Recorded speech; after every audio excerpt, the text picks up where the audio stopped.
আজি ৰাষ্ট্ৰীয় প্ৰেছ দিৱস। নগাঁও জিলাৰ কঠিয়াতলীৰ এগৰাকী প্ৰয়াত সাংবাদিকৰ পৰিয়ালৰ কৰুণ জীৱন কাহিনী। কঠিয়াতলীৰ সংবাদ জগতৰ আদিগুৰুস্বৰূপ অগ্ৰদূত কাকতৰ সংবাদদাতা প্ৰয়াত হোমেশ্বৰ হীৰাই বহু ঘাত প্ৰতিঘাত অতিক্ৰম কৰি ২০টা বছৰ সংবাদ সেৱা আগবঢ়াইছিল। অসম চৰকাৰৰ পৰা ২০২০ বৰ্ষত অসম চৰকাৰৰ সাংবাদিক পেঞ্চন পাবলৈ সক্ষম হৈছিল। কিন্তু অতি পৰিতাপৰ বিষয় যে পেঞ্চন প্ৰক্ৰিয়াৰ চলি থকাৰ সময়তেই ২০ মে ২০২১ তাৰিখে মহামাৰীৰ কোভিডত আক্ৰান্ত হৈ মৃত্যুবৰণ কৰে সংবাদদাতা হোমেশ্বৰ শইকীয়াই। ফলস্বৰূপে পেঞ্চন প্ৰক্ৰিয়াৰ কাম সীমানতেই স্তব্ধ হৈ পৰে আৰু আজিলৈকে প্ৰয়াত সাংবাদিকগৰাকীৰ পত্নীয়ে লাভ কৰিবলৈ সক্ষম হোৱা নাই পেঞ্চন। প্ৰয়াত সাংবাদিকগৰাকীৰ পত্নী অংগনবাড়ীৰ এগৰাকী সহায়িকা লক্ষ্মীমাই মেধি হীৰা। আনহাতে গুৱাহাটীস্থিত পেঞ্চন কাৰ্যালয়ত কেইবাবাৰো অহা যোৱা কৰি একো সুফল পাবলৈ সক্ষম হোৱা নাই লক্ষ্মীমাই মেধি হীৰাই।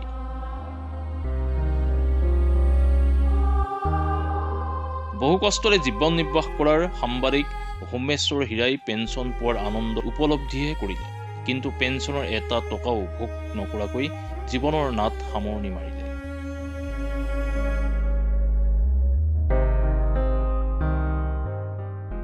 এতিয়া বিধৱা পত্নী লক্ষ্মীমাই মেধি হীৰাই বিভিন্ন মহলৰ লগতে সংবাদ মাধ্যমৰ লোক তাৰ সমান্তৰালভাৱে ৰাজ্যৰ তথ্য আৰু জনসংযোগ মন্ত্ৰী পীয়ুষ হাজৰিকাকো বিষয়টোৰ সন্দৰ্ভত বিবেচনা কৰিবলৈ কৰজোৰে প্ৰাৰ্থনা জনাইছে।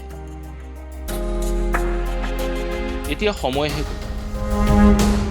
এইগৰাকীৰ বিধৱা পত্নী লক্ষ্মীমাই মেধি হীৰাৰ এই প্ৰাৰ্থনা কিমান দূৰ সফল হয়। মোৰ এই অগ্ৰদূত ৰিপৰ্টাৰ আছিলে তেখেত মোৰ স্বামী হোমেশ্বৰ হীৰা। ২০ চনতে তেখেতে পেঞ্চনৰ ঘোষণা হ'ল, কিন্তু আজিকো পৰ্যন্ত তেখেতৰ পেঞ্চন কোনো পধ্যে উঠাব পৰা নাই। আমি চৰকাৰী আঁচনি মতে বহুতো যোগাযোগ কৰিছোঁ। আজি ৩ বছৰ ধৰি ঘূৰা ঘূৰি কৰিও তেখেতৰ প্ৰাপ্যখিনি আমি পোৱা নাই আৰু তেখেতে নিজ হাতেৰে পেঞ্চনটো নিজে উঠাব নাপালে আৰু আমাৰ ফেমিলি পেঞ্চনটো আজিকো প্ৰতি হোৱা নাই। আমাৰ এই দুখীয়া দৰিদ্ৰ পৰিয়ালটি আমি যেনে তেনে কোনোমতে মানুহক ভিক্ষা কৰি হ'লেও চলি আছোঁ। গতিকে মহাশয় পীয়ুষ হাজৰিকা, আপোনাক অনুৰোধ কৰিছোঁ মোৰ যেনে স্বামীৰ পেঞ্চনটো অতি সোনকালে আদায় দিয়ে, এই আপোনাৰ ওচৰত প্ৰাৰ্থনা। তেওঁ কোভিডত ঢুকাইছিলে। কোভিডত ঢুকোৱাৰ পিছত তেখেতৰ কোভিডৰ প্ৰাপ্যটো পাইছোঁ, কিন্তু সেইটোৱেতো আমি আৰু জীৱন চলিব নোৱাৰোঁ। গতিকে তেখেতৰ পইচাটো পালোঁ, খালোঁ, আকৌ আজিকো প্ৰতি ফেমিলি পেঞ্চনটো নোপোৱাৰ কাৰণে আমি বহুতো দুখিত। চৰকাৰী স্বীকৃতিপ্ৰাপ্তি আছিলে তেখেত অগ্ৰদূতৰ, আৰু তেখেতৰ সেইটো বিনিময়ত তেখেতে চৰকাৰী প্ৰাপ্ত আছিল বুলিয়েই হেমন্ত বিশ্ব শৰ্মায়ো তেখেতৰ কাৰণে এখন শ্ৰদ্ধাঞ্জলি পত্ৰ আগবঢ়াইছিল। সেইবিলাক লৈও আমি বহুতো যোগাযোগ কৰিলোঁ, আজিকো প্ৰতি পেঞ্চনটো মোকলাই দিয়া নাই। আপোনালোকৰ ওচৰত একদম কাতৰভাৱে অনুৰোধ কৰিছোঁ, অতি সোনকালে যে দুখীয়া দৰিদ্ৰ পৰিয়ালটি সাহাৰ্যটো সোনকালে দিয়ে পেঞ্চনটো, এই আপোনালোকৰ ওচৰত প্ৰাৰ্থনা।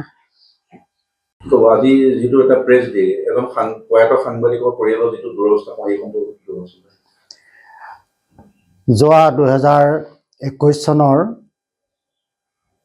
২০ মে'ত এজন বয়োজ্যেষ্ঠ সাংবাদিক তথা কঠীয়াতলী প্ৰেছ ক্লাবৰ সভাপতি হোমেশ্বৰ হীৰাৰ কোভিড আক্ৰান্ত হৈ তেওঁ মৃত্যুবৰণ কৰিছিলে আৰু তাৰ মুহূৰ্তত তেওঁ ২০২০ চনত অসম চৰকাৰৰ সাংবাদিক পেঞ্চন পাবলৈ সক্ষম হৈছিলে।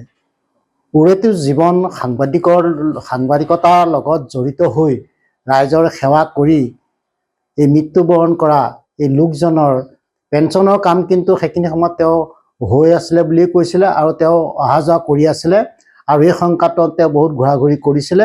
শেষত তেওঁ কৈছিল যে খুব সোনকালে মোৰ পেঞ্চনটো হ'ব আৰু তেওঁ বেংকলৈকো অলপ খবৰ খৰি কৰি আছিলে।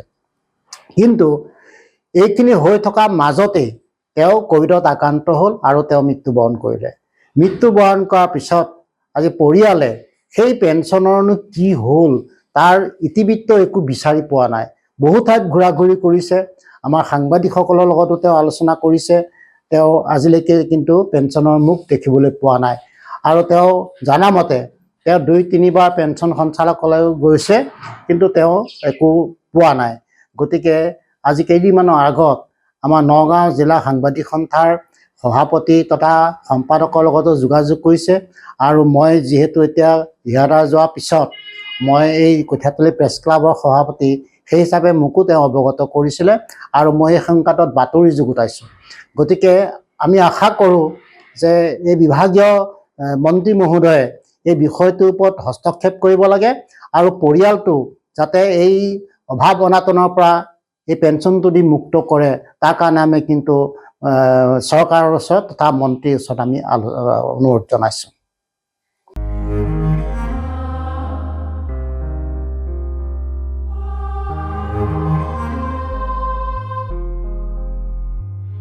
কামপুৰৰ পৰা ইক্কামুল ইছলামৰ ৰিপৰ্ট, মাই নিউজ এনি।